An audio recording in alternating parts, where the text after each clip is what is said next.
I just turned 32, and between now and 5 years ago when my first son was born, I feel like I'm a totally different person.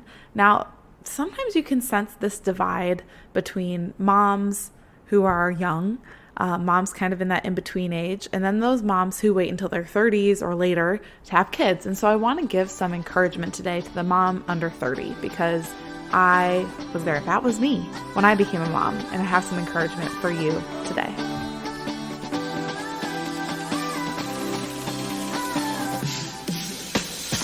Welcome to the Tough Love Mom podcast, where you'll get the equipping and encouragement you need to do the hard things that lead to a healthy life. I'm Liz, and I'm a mom just like you. I've struggled in my journey, but I overcame by educating myself and by hearing about moms who had done hard things too. Get ready for the information you want and the motivation you need. You ready, friend? It's tough love time.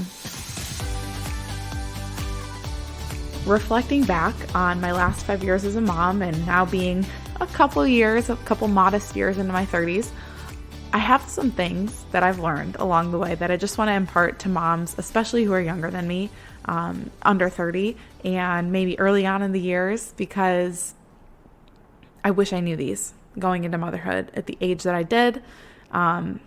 Not super young, but also not, lived very much life. So these are things I just want to encourage you with and things that I wish I had heard or learned or grasped early on in motherhood. The first is that motherhood is a lifelong journey of letting go of perfection. That is something that we have, and this is coming from the most type A perfectionist that you probably listen to via podcasts, me. And it's such a humbling experience, letting go of perfection every single day and every single moment in your journey and how you parent and what you expect. Like the expectations we hold for ourselves are only going to let us down as a mom. And this is something I wish I learned early on. I learned this the hard way every day, in and out. I'm still learning it. And it's a theme throughout this whole podcast. There's a lot of episodes about giving up that need for perfection. And motherhood is a daily lesson, a lifelong journey in letting go of that need. The second thing I want to tell you, and I'm so grateful for this, and I'm so grateful for actually the moms around me who told me this from day one, but your kids will do things in their time. Basically, don't force it. They're going to be able to sleep through the night eventually. They're not going to go to college not knowing how to, go to the bathroom on their own.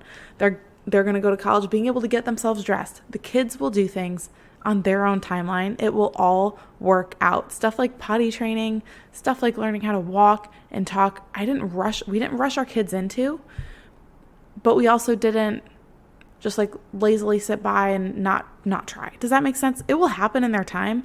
You're there. You love your children more than anything. And so it will happen in its time. The next thing I want to encourage you in, that I'm not telling you have to do this, but it has been transformational for me as a mom, and that is going to therapy. No matter how whole you feel, you're in a completely new season of life. This is a new role. Your priorities have changed, like drastically, for the rest of your life. And so even if you feel whole emotionally and mentally and physically, I believe foundationally that we're all broken. We all have parts of ourselves that are not perfect. It's impossible for us to be perfect. And the more you know about why you are the way you are, why those broken pieces are broken the way they are, the more you can understand that, the better every area of your life has the potential to thrive. Not just your ability to be a mom, a whole, present, emotionally available mom, but also wife and friend and sister and daughter and niece and granddaughter, all these things we have better ability to be when we just understand why we are the way we are a little bit better. Can we fully know everything about ourselves? No. The only one who does is the one who designed us. But we all have these broken pieces that if we can slowly start to mend them, slowly start to understand what caused that little break in our soul, when we can start understanding those things, we can show up better in all the other areas of our life. And it helps so much as a mom. It helped me a lot. So therapy is your friend, even if you feel like you've got everything figured out. There will come a day when you realize you don't. And it's great to be able to kind of beat that to the punch. The fourth thing I want to encourage you in is that life is not slowing down anytime soon, probably never. There's this cliche that time's going to go by so fast, it just flies by.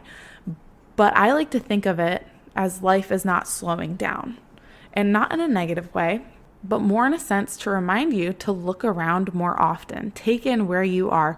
We all have those moments where we say, I'll do XYZ when life slows down a little bit, but they won't. Things will not slow down. So be intentional about what you do day to day, why you're doing it, and how your time is spent. Because the more intentional you can be about your day to day, the tasks you're doing, the routine that you're in, it doesn't have to be a routine like from 9 to 9:15, I'm doing this, and at 9:15 I do that. I'm talking about when your routine is predictable. When you say, okay, Monday, Wednesdays, and Fridays, I work out. Tuesdays and Thursdays, I walk. And it's in the morning time with my child, or it's before they wake up, whatever it is. You have some routine, you have some consistency in your life, and you're intentional about it. And when seasons shift, when your child starts waking up in the middle of the night for a few months at a time, and all of a sudden you can't wake up at 5 a.m. anymore because you need to sleep for your health, you pivot. Being intentional about what you do, why you're doing it, when you're doing it, how you're doing it is so important, and constantly evaluating that, because like I said, life is not slowing down anytime soon. But when you can take that time to be intentional about how you do spend your time, you're much more able to feel like you are, no matter how fast life is going on around you, like you can walk through it calm and peaceful and slow. Last thing, and this is probably my favorite encouragement for, honestly, moms at any age. And I hope if you're not under 30, you're still listening and getting something out of this. But one of my favorite things that I get to tell moms all the time is that it keeps getting better.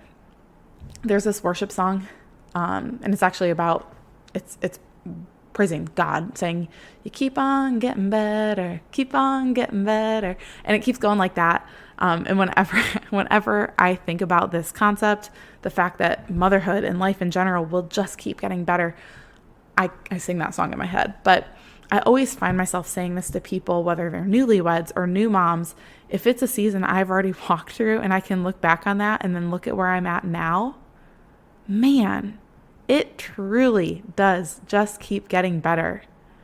And it will. If you look for it, if you look around for how have things changed? How have I changed and become just a more whole version of myself?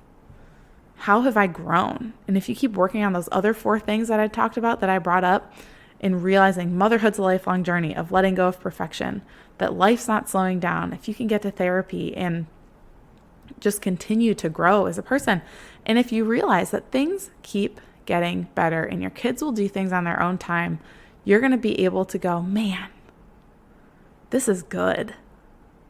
Just keep growing and keep working on those things in your life, being present, being intentional with how you spend your time, because it truly does keep getting better. I look back on like the newborn days when they're all snuggly, and then when boys started crawling and then walking and talking, I'm like getting choked up thinking about this, but every single time we reach a new stage, I'm like, oh, this is just the best.